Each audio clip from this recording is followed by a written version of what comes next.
on tonight. No one ever says this, but I think it's true, that the bulwark against white supremacy, supremacy of any kind, racial supremacy of any kind, is faith. And that people of faith are far less likely, in fact, they're commanded not to judge people on the basis of how they were born. Why does nobody say that? Tucker, I'm so glad you're going there because you're speaking the absolute truth.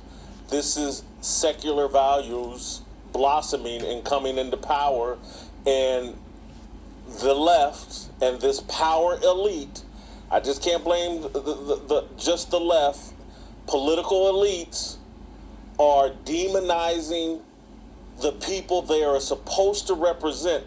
This is an attack on the American people. Black people, as I said on Monday, are being fooled into thinking this is some sort of defense of us. It is not. When you start talking about basically a war on white supremacy, basically a war on people that you disagree with politically, because that's all this is. Whoever the left disagrees with gets painted as a white supremacist. It's happened to me. I'm black. I'm proudly black with two black parents, black siblings. I'm in no denial. I'm proud of being black. But now because I express conservative values, conservative non-political values, I'm seen as a friend of white supremacists. I'm a white supremacist. Anybody that disagrees with the left is a white supremacist. And now with this war on white supremacy, just like the war on drugs was an attack on the working class and poor, we're about to see it all over again. And I just want to reach out to black people and to let's quit being used as a pawn by a political organization, the left, Democrats. They're punching down. They're attacking 75 million people that voted for Trump. And in that attack, they're also attacking you. Trust me. Exactly. At some point, they're coming for you as well. This is not a defense of you. This whole thing, I've lived long enough to know the racial progress America has made. And so today, in his speech about white supremacy and people, Nicole Wallace talking about truth and the lies that have been told have justified this violence at the Capitol. What about the lies we listened to all summer about the police killing black people randomly? And they got everybody wound up in riots and violence all across the country. Police officers assassinated, citizens assassinated. No one gets blamed for that. But people walk into the Capitol unarmed, and this is Pearl Harbor. This is 9/11 all over again, and we have to have a war on white supremacy like we had a war on terror. They got to cut it out, Tucker. They got to cut it out. This is dangerous. I agree. I'm worried, and it is about power. Or else they would make the faith-based case against racism, which is the one that you and I grew up with in this country. They said, don't judge other people because what matters is inside, right?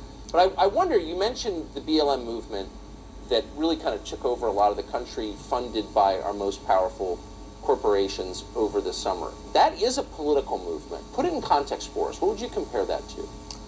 Well, I compare Black Lives Matters to the KKK. I really do, and some people don't understand it.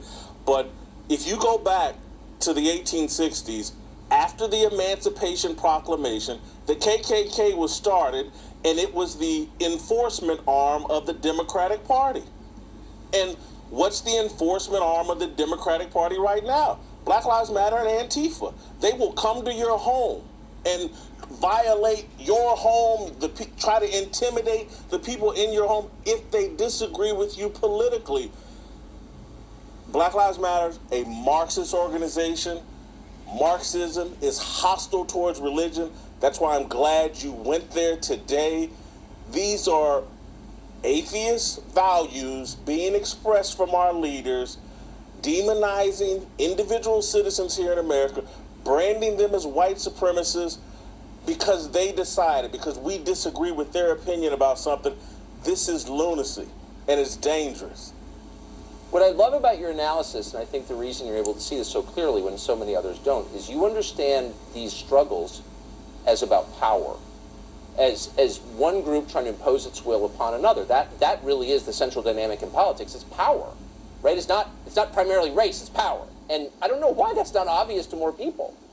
They've come up with a strategy, Tucker, the Democrats, and you got to tip your hat to them. It's an evil strategy, but it is working.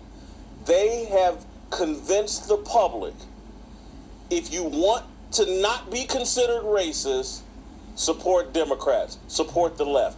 That's the way to inoculate yourself from ever being accused of racism or being a sellout to your black race. That is their political strategy. That's what they're offering the people. We can protect you from being smeared as a racist. Joe Biden offered no policies today. There were platitudes and generalizations and attacks on President Trump. There was no vision expressed for America and how we move this country forward. There was no offer of unity. Again, as we said a week or two ago, you have to reach out to these 75 million people and say, hey, I know you're struggling, and I know you're frustrated with this country. Let's have a conversation, and let's quit smearing each other. Let me hear your concerns and try to address some of them. We're not doing that, so I don't see any unity being promoted.